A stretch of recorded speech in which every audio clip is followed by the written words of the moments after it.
제가 지난주에 이렇게 생각났던 책이 한 권이 있었습니다. 뭐냐면 존 파이퍼 목사님이 쓰신 암을 낭비하지 마세요라는 아주 작은 소책자인데요. 얇은 책이에요. 근데 이 책은 그 존 파이퍼 목사님이 전립선 암에 걸렸을 때 이 치료를 받으면서 쓰게 된 책이었습니다. 이 목사님이 전립선암 진단을 받았을 때 그런 마음이 들었다 그래요. 하나님께서 기적과 의학을 통해서 어떻게 해서든 나를 고치실 것이다 하는 그런 확신이 있으셨다고 합니다. 그래서 하나님께 치료해달라고 기도했다라고 이렇게 적고 있는데요. 그 책의 서문에 보면 목사님이 이런 말을 합니다. 모든 것이 그렇듯 암도 하나님의 영광을 위한 것입니다. 주님께서 우리를 치료해 주시고 경배를 받으시기 때문입니다. 혹시라도 우리가 포기하고 하나님의 치유를 간구하지 않는다면 주님을 경배하지 않겠다는 것과 같은 일입니다. 그래서 우리는 반드시 기도해야 합니다. 아멘. 여러분 여기서 이제 좀 오해하시면 안 되는 것은 이 책에서 존 파이퍼 목사님이 말하고자 하는 게 우리가 기도하면 하나님은 무조건 치유하십니다. 이걸 말하고 있는 게 아니에요. 이걸 말하고 싶은 게 아닙니다. 그 책에 보면 분명하게 적고 있어요. 하나님이 모든 암을 치유하지는 않으신다라고 이렇게 분명하게 말하고 있습니다. 다만 이 암과 같은 어떤 우리 마음을 절망에 빠뜨리는 그런 어려움이 우리 삶에 찾아오게 될 때 우리가 그것에 굴복해서 포기해버리고 또 낙심해서 기도하지 않게 된다면 그것은 잘못된 일이다 라고 분명하게 이야기를 하고 있는 겁니다. 그래서 우리는 그런 일들이 찾아올 때 반드시 기도해야 한다라는 거죠. 지난 금요일 저녁이었어요. 우리 사랑방 섬기민님들하고 이렇게 모여서 성경 공부를 하고 마지막으로 이렇게 기도 제목을 나누는데 그러다 보니까 자연스럽게 기도 제목을 나누니까 삶의 어려움에 대한 내용들이 이렇게 나오기 시작했어요. 그래서 지나오면서 겪었던 이야기, 지금 겪고 있는 고난의 이야기, 그런 것들을 한 분 한 분 이렇게 다 나누게 되는데 나누면서 알게 된 사실이 뭐냐면요. 내가 겪고 있는 고난이 제일 힘든 고난이다. 그런 걸 알게 됐어요. 그러니까 다 사람들이 하나씩 고난을 겪고 있잖아요. 누가 보면 내 고난이 제일 무거워 보이지만 그게 맞아요. 내 고난이 제일 무거운 거예요. 다른 사람이 보기에도 그 고난은 내 고난보다 가벼운 고난이에요. 왜냐하면 내 고난이 제일 무겁기 때문에. 여러분 실제로 그렇지 않습니까? 고난을 당하는 사람들 중에 가벼운 고난을 당하는 사람이 없어요. 예를 들어서 고난이 왔을 때 이 정도는 아무것도 아니지. 어떤 집사님 보니까 정말 이런 엄청난 고난을 당하던데 그거에 비하면 내 고난은 고난도 아니다. 아유 안 힘들다. 이러면서 고난을 당하는 분 계십니까? 혹시 그런 분이 계시다면 정말 대단하십니다. 근데 고난을 당할 때 모든 사람이 그래요. 내 고난이 너무 무거운 거예요. 내 고난 가볍다. 이거 아무것도 아니다 하면서 지내는 분들은 한 번도 본 적이 없어요. 고난이 오면 누구나 마음이 괴롭고 아프고 절망스러운 겁니다. 어느 날 건강검진을 했는데 갑자기 암 진단이 나오는 거예요. 여러분 그럼 그 순간 우리 마음이 어떻게 됩니까? 불안할 수밖에 없어요. 낙심되는 것은 당연한 일입니다. 절대로 그런 것이 믿음이 없어서 그런 게 아니에요. 하나님을 믿지만 그 순간 받게 되는 그 충격에 의해서 우리 마음이 눌리고 흔들릴 수밖에 없는 것이죠. 중요한 것은 그 후에 그런 일이 있은 후에 우리가 어떤 선택을 하게 되는가에 있습니다. 그리고 우리가 어떤 선택을 해야 하는지에 대해서 오늘 말씀의 제목이 좀 잘 우리에게 말씀을 해주고 있는데요. 오늘 말씀의 제목이 뭐냐면요. 기도, 포기하고 싶을 때 해야 하는 일입니다. 기도는 포기하고 싶을 때 우리가 해야 하는 일이다. 여러분 우리 인생에 고난이 찾아오고 평안이 깨지게 될 때 반드시 우리가 해야 하는 것은 바로 기도입니다. 기도 외에는 우리의 불안하고 이 흔들리는 마음을 잡아줄 수 있는 게 없기 때문에 그래요. 성경을 보면 많은 인물들이 위기를 맞고 고난을 당하는 그런 장면들이 무수히도 많이 나옵니다. 여러분 성경 읽다 보면 좋은 이야기만 있지 않잖아요. 얼마나 많은 사람들이 고난을 당하고 위기를 경험합니까? 그리고 그 고난의 종류가 너무나도 다양해요. 마치 우리가 지금 당하는 그 고난처럼 정말 다양하고 어렵고 아픈 그런 고난들을 당합니다. 그런데요, 그 성경의 인물들이 그런 다양한 고난 앞에서 영적인 돌파구로 삼았던 것들은 다 동일해요. 뭐냐면 하나님 앞에 엎드리는 거, 하나님께 엎드려서 기도하는 것이 그들의 공통적인 영적 돌파구였다는 겁니다.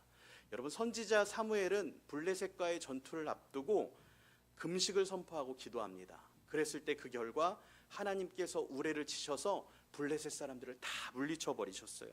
선지자 엘리야는 꿇어 엎드려 기도함으로, 정말 다리 사이에 머리가 들어갈 정도로 그렇게 꿇어 엎드려 기도함으로 3년 동안 비가 오지 않았던 그 땅에 큰 비를 내리는 것을 경험했고요. 히스기야 왕은 죽음을 앞두고 벽면을 놓고 기도하다가 15년의 삶을 연장받습니다. 다윗 왕은 또 어떻습니까? 전쟁에 나갈 때마다, 전쟁을 하게 될 때마다 기도하며 하나님의 인도하심을 구했고 결국 백전백승하는 왕이 되지 않았습니까?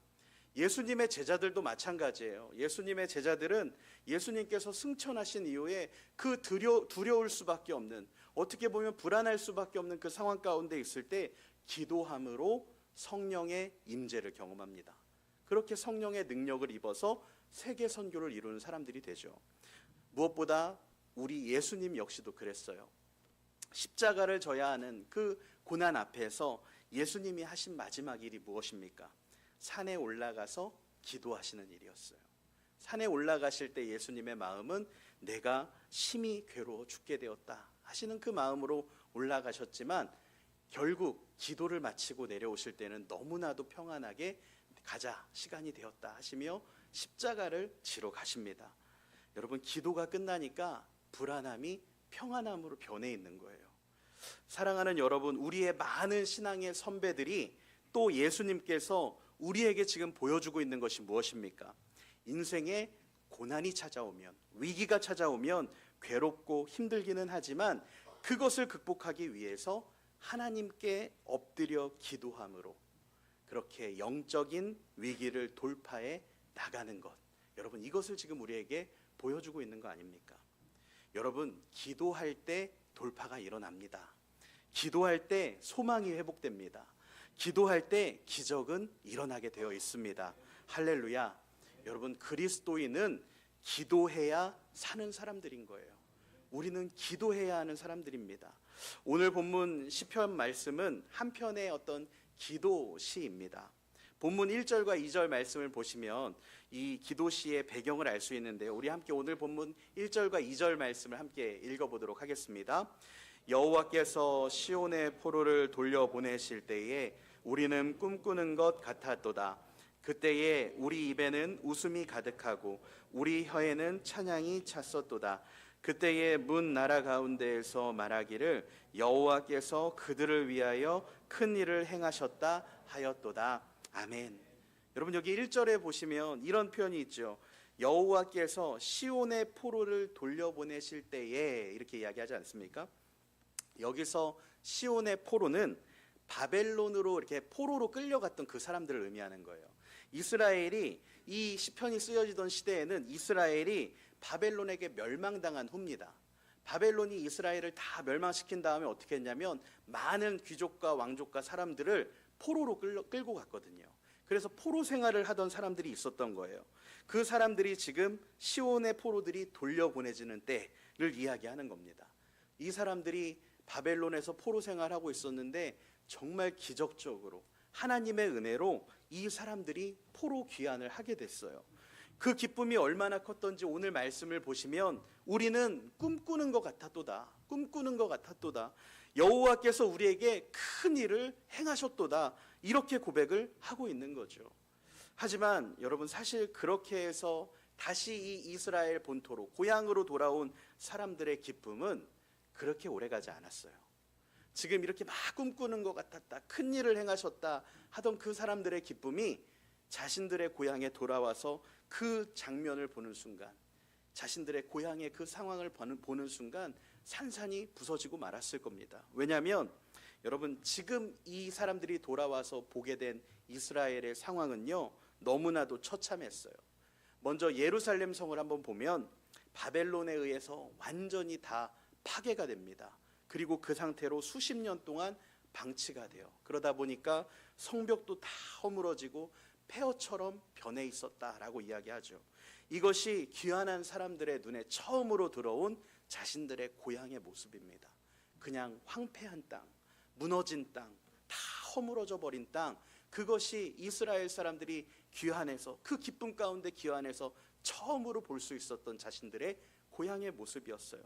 또 그래서 그것을 재건해 보려고, 다시 세워 보려고 열심히 노력을 하는데 어떤 일들이 일어납니까? 많은 이방 민족들이 주변에서 와서 방해하고 모함하고 위협해서 그것들을 못 일어나게, 다시 재건하지 못하도록 그런 일들을 벌입니다. 여러분, 오히려 이 포로들이, 이 귀환한 사람들이 바벨론 땅에 살 때는요, 한 70년 가까이를 살았기 때문에 그냥 잘 나가는 나라에서, 지금으로 따지면 미국과 같은 어떤 좋은 나라겠죠. 그런 좋은 나라에서 이제 적응도 했고 어느 정도 기반도 잡혔고, 그러니까 살기가 참 편했을 것 같아요. 그런데 정작 그 사람들이 소망을 가지고 기대를 가지고, 여러분 이 지금 고향 땅에 돌아와 보니까 어떻습니까? 도저히 살 수 없는 땅을 만나고 있는 거예요. 도저히 살 수 없는 그런 땅을, 황폐해진 땅을 만나고 있는 겁니다. 여러분, 지금 이 말씀 속에 이스라엘 백성들의 마음이 어땠을까요? 그 좋은 나라에 살다가 고향에 돌아가야지 하면서 기쁘다, 하나님이 우리에게 큰 일을 행하셨다 하면서 돌아와서 황폐한 땅을 보게 된 그 사람들의 마음, 여러분 그 사람들의 마음이 어땠을까요? 아마도 돌아온 많은 사람들의 그 마음이 참 좋지 않았을 것 같아요. 모든 것을 포기하고 그렇게 돌아왔는데 이 땅에 돌아와 보니까 너무나도 절망스러운 상황이 눈앞에 펼쳐진 거예요. 아마도 많은 사람들이 다시 바벨론으로 돌아가고 싶다, 그런 생각하지 않았을까요? 그런데요, 오늘 시편 기자는 그런 상황 속에서, 그런 절망스러운 상황 속에서 낙심하지 않고 이렇게 기도를 하는 거예요. 우리 4절 말씀을 같이 한번 읽어보도록 하겠습니다. 4절입니다. 여호와여, 우리의 포로를 남방 시내들 같이 돌려보내소서. 아멘.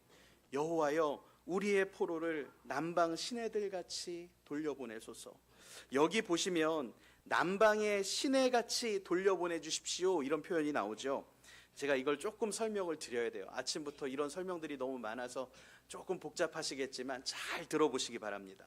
여러분, 지금 이 이스라엘의 남방 시내라고 하면 뭐냐면 이스라엘의 남쪽 지역을 의미해요. 근데 이 남쪽 지역, 이스라엘의 남쪽 지역은 네게브 지역입니다. 이 네게브 사막 지역이에요. 그러니까 사막이 있는 곳이 이스라엘 남쪽 지역인데, 지금 그곳에 사막에 흐르는 시냇물 같이 우리를 돌려보내 주십시오, 이렇게 이야기를 하는 거예요. 근데 여러분 한번 상상을 해보세요. 사막 지역에 시냇물이 흐른다. 여러분 조금 이상하지 않습니까? 사막은 물이 없는 그런 땅이잖아요. 정말 모래만 날리는 그런 땅이잖아요. 그런데 그런 곳에 시내가 있대요.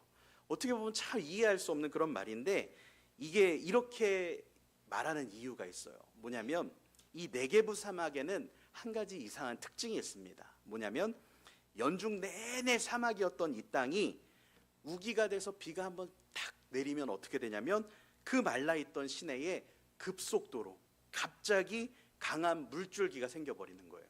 말랐던 시내가 갑자기 물로 풍성해져서 강한 물줄기를 흘려보내는 시냇물로 변한다고 합니다. 그리고 많은 물들을 흘려보내면서 마치 사막에 강이 생기는 것 같은 그런 모습을 보여주는 거예요. 대반전이 일어나는 거죠. 그러니까 여러분, 우리 사람들을 남방의 시내들 같이 돌려보내 주십시오 하는 이 기도는요, 오늘날 우리들의 말로 바꿔보면 이렇게 할 수 있을 것 같아요. 주님, 이 상황을 이제는 완전히 역전시켜 주십시오. 이제는 완전히 회복시켜 주십시오. 지금 그 기도를 하고 있었던 겁니다. 많은 사람들이 황폐해진 땅을 바라보면서 좌절하고 낙심해서 정말 어떻게 다시 바벨론으로 돌아갈 길이 없을까 고민하고 있을 때, 기도하는 사람은 그 상황에서도 무너지지 않고 절망에 빠지지 않고 기도하는 거예요. 주님, 아직 끝나지 않았습니다. 주님이 하시면 기적이 일어날 수 있습니다. 주님은 능력이 있으십니다. 주님, 이제 역전시켜 주십시오. 지금 그 기도를 하며 하나님을 의지하며 지금 이 시간을 보내고 있는 거예요. 팀 켈러 목사님이 쓰신 그 고통에 답하다라는 책에 보면 그 목사님이 이런 이야기를 해요. 사람들은 고난으로 신앙을 떠나거나 고난으로 하나님을 만나거나 한다. 고난으로 신앙을 떠나거나 고난으로 하나님을 만나거나 한다. 사람들은 고난 앞에서 두 가지 선택을 하는 거예요. 그 고난으로 신앙을 떠나든지 신앙으로 하나님을 만나든지. 그런데요, 여러분, 고난으로 하나님을 만나게 되는 사람들의 공통적인 특징이 뭡니까? 모두가 하나같이 기도하는 사람들이라는 거예요. 고난 앞에서 기도하는 사람은 하나님을 만나게 됩니다. 고난 앞에서 기도하지 않으면 신앙을 떠나게 되지만 고난 앞에서 기도하는 자들은 그것을 통해 하나님을 만나게 되는 거예요. 황폐해진 땅을 바라보면서도 하나님 이제 역전시켜 주십시오. 힘들어진 경제 상황 속에서도 하나님 막혀있는 길들을 열어주십시오. 자녀가 겪고 있는 그 문제 앞에서 하나님, 내 자녀의 참 부모님 되시는 하나님께서 일하여 주십시오. 무너진 우리의 건강 앞에서 주님 치유하여 주옵소서, 회복하여 주옵소서. 여러분, 이렇게 기도하는 사람은 고난을 통해서 하나님을 만나게 된다는 거예요. 고난에게 당하지 않고 고난을 이겨내는 사람이 되는 겁니다. 제가 패스오버라는 책을 보다 보니까 참 재밌는 표현이 있더라고요. 거기 보니까 김동호 목사님이 그런 표현을 써요. 고난당할 때 고난에게 당하지 말라고 이야기를 하더라고요. 고난당할 때 고난에게 당하지 말아라. 여러분, 우리가 고난당할 때 고난에게 당하지 않는 길은 한 가지입니다. 바로 포기하고 싶을 때 기도하는 거예요. 그 김동호 목사님, 그 높은 뜻 숭유교회를 개척하셨던 목사님이죠. 이 목사님이 한 5년 전쯤에 폐암이 이제 발견이 된 거예요. 그래서 그 책을 쓰게 된 배경이 자신이 이제 그 폐암 투병을 하게 되면서 고통당하는 자들과 함께하기 위해 그 책을 썼다, 이렇게 이야기를 하더라고요. 근데 그 책에 보니까 이분이 수술을 하고 폐암 수술을 하고 항암 치료를 받으면서 이제 그 겪었던 이야기들을 좀 적고 있어요. 그 내용을 보니까 목사님이 항암 치료를 받으면서 이 73kg였던 몸무게가 59kg가 되고, 또 임파선에서 전이가 발견돼서 또 그렇게 어려움을 당하고 폐에 염증이 생기고 하는 많은 어려움들을 적고 있어요. 심적으로도 너무나도 괴로웠던 그 마음들을 이야기하더라고요. 그런데요, 그런 어려움을 겪으면서 이 목사님이 그 책에 보니까 뭐라고 고백을 하냐면 이렇게 적고 있어요. 그러나 꼭 나쁜 것만도 아닙니다. 그러나 꼭 나쁜 것만도 아닙니다. 그러니까 하나님을 더 가까이 하게 됩니다. 하나님을 더 붙잡게 됩니다. 기도를 더 많이 열심히 하게 됩니다. 이렇게 적고 있더라고요.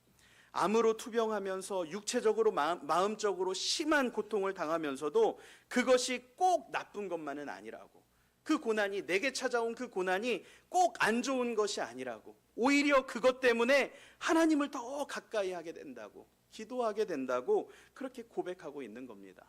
사랑하는 여러분, 기도하는 사람은요, 고난을 넘어갑니다.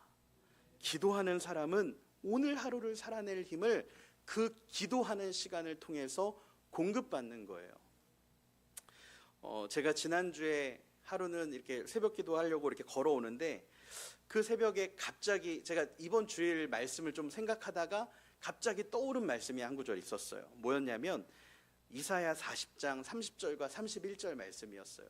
그 새벽에 이렇게 두산 아파트에 연못이 하나 있는데 거기를 딱 지나는데 이 말씀이 뇌리를 스치더라고요. 같이 한번 읽어볼까요? 이사야 40장 30절과 31절입니다. 소년이라도 피곤하며 곤비하며 장정이라도 넘어지며 쓰러지되 오직 여호와를 앙망하는 자는 새 힘을 얻으리니 독수리가 날개치며 올라감 같을 것이요 다른 박질하여도 곤비하지 아니하겠고 걸어가도 피곤하지 아니하리로다. 아멘, 아멘, 할렐루야. 여러분, 아무리 젊고 힘든 사람도요, 아무리 힘 있는 사람도 피곤하고 지칩니다. 장정이라도 넘어지고 쓰러진다라고 말합니다. 그러니까 이게 무슨 말이에요? 여러분, 아무리 신앙 좋은 사람도요, 믿음 생활 아무리 잘하는 사람도요, 어려움이 찾아오면 흔들릴 수 있는 거예요. 아무리 믿음이 좋고 신앙이 좋아도 고난 앞에서 우리 마음이 흔들리고 넘어지는 것은 어쩔 수 없는 일이라는 거예요. 하지만 넘어진 그 자리에서 포기하지 않고 여호와를 앙망하면, 하나님을 바라보면, 주님을 기대하면 독수리 날개치며 올라감 같은 새 힘을 주겠다. 하나님께서 그 말씀을 하고 계신 줄 믿습니다. 그리고 그 힘으로 다시 일어나고 다시 날아올라서 결국에는 그 위기를 지나가고 통과하게 되는 거예요. 여러분, 여기서 여호와를 앙망한다라고 말할 때 그 앙망한다라는 말에 그 원어는 카바라는 이 히브리어에서 나온 거예요. 근데 이 카바라는 말이 어떤 뜻을 갖고 있냐면 기대하다, 기다린다, 이런 뜻입니다. 하나님을 기대하고 기다리는 자에게 하나님은 독수리가 날개치며 올라감 같은 새 힘을 주시겠다. 눈앞에 몰아치는 풍랑 앞에서도 기도하면서 잠잠하게 하나님을 바라보고 하나님께서 하실 일을 기다리는 것, 여러분, 그것이 바로 우리 그리스도인의 자세인 줄 믿습니다. 능력이 많으신 나의 주님께서 반드시 행하실 것이다. 능력이 있으신 주님께서 지금 분명히 일하고 계신다. 그 믿음을 가지고 맡기는 겁니다. 그러고 나면 우리 안에는 문제에 대한 걱정이 아니라 하나님께 대한 소망이, 기대가 생겨나게 되는 줄 믿습니다. 저도 참 최근에 많은 걱정들이 있고 염려들이 있는 사람이에요. 제가 지난 금요일에 사랑방 섬김이 모임을 하면서 우리 섬김이님들, 권사님들께 그랬어요. 제가 참 믿음 없는 사람 같다고. 왜냐하면 수시로 제 안에 이렇게 걱정이 들어와요. 여러분, 이게 참 사람이 책임지는 일들이 많아지면 많아질수록 근심도 같이 많아지는 거 아시죠? 근데 저는 사실 책임질 입장이 아니라 다 하나님이 책임지시면 되는데 왜 제가 이러는지 모르겠는데 쓸데없는 걱정들을 그렇게 많이 해요. 그러면 어느 날은 갑자기 마음이 막 눌려서 교회에 가고 있어요. 근데 제가 주로 이제 새벽에 교회에 갈 때 근심 속에 걸어갑니다. 왜냐하면 그날 하루 종일 이 하루를 마칠 때마다 뭘 또 해야 되는데, 어떤 일을 해야 되는데, 여러 가지 생각이 드는 거예요. 또 우리 성도님들 중에 혹시라도 이렇게 안 좋은 일이 일어난 그런 이야기를 듣게 되면 다 저에게는 너무나도 마음의 괴로움으로 와요. 그러면 그 괴로움을 가지고 새벽에 진짜 힘없게 터벅터벅 그 길을 걸어갑니다. 그런데요, 그 새벽 시간에 앉아서 그 기도하는 시간에 하나님께 그것들을 쏟아놓고 나면은 교회를 나올 때는 너무나도 마음이 가벼워요. 그러면서 교회를 한번 봐요. 교회가 참 이쁘네. 그러면서 그 걸음을 가볍게 띱니다. 근데 매일 그걸로 하루하루를 사는 것 같아요. 너무나도 괴로움 가운데 아버지 앞에 나아가고 그 괴로움 가운데 나아갔지만 하나님이 주시는 그 은혜로 인해서 하루를 견딜 힘을 공급받는 거예요. 기도할 때 우리의 불안이 소망이 되고 평안이 되는 줄 믿습니다. 여러분, 우리 오늘 본문 5절과 6절 말씀을 같이 한번 읽어보면 좋겠는데요. 5절과 6절 말씀 같이 한번 읽어보겠습니다. 눈물을 흘리며 씨를 뿌리는 자는 기쁨으로 거두리로다. 울며 씨를 뿌리러 나가는 자는 반드시 기쁨으로 그 곡식단을 가지고 돌아오리로다. 아멘, 아멘. 황폐해진 땅 앞에서도 하나님, 남방 시내들 같이 돌려보내 주옵소서, 이 땅을 고쳐 주옵소서 기도했던 이 시편 기자는 이제 기대와 소망을 가지고 이렇게 선포하고 있는 거예요. 눈물을 흘리며 씨를 뿌리는 자는 기쁨으로 단을 거두리로다. 반드시 기쁨으로 거두리로다. 할렐루야. 사랑하는 여러분, 눈물 나는 상황을 만나고 계십니까? 많은 스트레스 속에 살아가고 계십니까? 진짜 하루하루가 즐겁지 않고 괴로우십니까? 그렇다면 여러분, 주저앉아서 울고만 있지 마시고 눈물을 흘리며 기도의 씨앗을 뿌리시기 바랍니다. 여러분, 그 자리에서 기도하시기 바랍니다. 우리가 흘린 눈물의 기도는 하나도 땅에 떨어지는 법이 없습니다. 우리 아버지 되시는 하나님께서 그것을 아름다운 향기로 다 받으시고 그것들을 듣고 계시기 때문에 그렇습니다. 여러분, 우리의 기도를 통해서 반드시 우리는 기쁨으로 단을 거두게 될 줄로 믿습니다. 이제 내일부터 우리 교회에서 하나님 저 왔어요 캠페인을 시작해요. 아마 이게 하나님 저 왔어요 캠페인이 익숙하신 분들도 계실 거예요. 왜냐하면은 이 동부강성교회에서는 이 캠페인을 지금 십수년째 계속 해오고 있습니다. 근데 이 하나님 저 왔어요 기도 캠페인이 뭐냐면 그냥 10월 7일부터 다음 달 이제 수능이 있잖아요. 10월 14일까지 딱 이 가을 시즌에 기도를 진행하는 거예요. 기도를. 근데 지금 가지고 있는 우리 삶의 문제들, 아픔들, 그리고 내가 작정 기도하듯이, 작정 새벽 기도하듯이 우리가 올 수 있는 시간에 교회에 한번 와서 다 하나님 앞에 나와서 하나님 저 왔어요 하면서 기도를 하는 겁니다. 물론 여러분, 하나님은요 어디에나 계십니다. 여러분이 서 계신 곳이라면 하나님은 그곳에 계세요. 그렇기 때문에 이곳에만 와야 하나님이 계신 거 절대로 아닙니다. 그런 건 아니에요. 그런데요, 여러분 그냥 그렇게 생각하시면 돼요.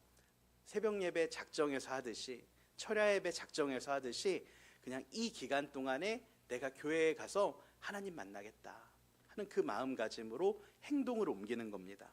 그렇게 이 캠페인에 시작하는 거예요. 여러분, 교회 밝기 훈련을 한번 해보시기 바랍니다. 교회를 열어놓을 거예요. 그리고 혹시 교회가 닫혀 있으면 주보에 지금 저와 우리 유정부 장로님 전화번호를 적어놨는데 편하게 연락 주십시오. 문자 주시면 제일 좋고요. 전화 주셔도 됩니다. 근데 전화 주시면은 안 받을 수도 있어요. 그러니까 문자 주시면 바로 알려드릴 거예요. 그러면 저희 교회에 어떻게 들어가야 되는지 다 설명해 드릴 거고 열어드릴 거니까 여러분 편하게 주중에 오셔서 교회에서 기도해 보시기 바랍니다. 5분이 돼도 좋고 1시간이 돼도 좋아요. 마음껏 기도하세요. 여러분, 지금 우리 삶에 어떤 어려움이 있든지 간에 여러분 하나님께 기도하시기 바랍니다. 혹시 교회에 오시지 못한다면 하나님 저 왔어요 이 기도 캠페인을 댁에서 하셨으면 좋겠어요. 이 40일 동안 하나님 제가 하나님 저 왔어요를 이 자리에서, 제가 구별한 이 자리에서 하겠습니다 하고 기도의 자리를 만드시고 그곳에 가셔서 기도하시기 바랍니다. 여러분, 우리가 하나님께 기도하기 시작하면 독수리 날개쳐 올라감 같은 새 힘이 우리 안에 부어질 겁니다. 이 기도를 통하여 정말 많은 영적인 위기들을 돌파해내고 그렇게 이 한 주간도 살아가시는 저와 여러분 되시기를 축복합니다. 잠시 기도하겠습니다.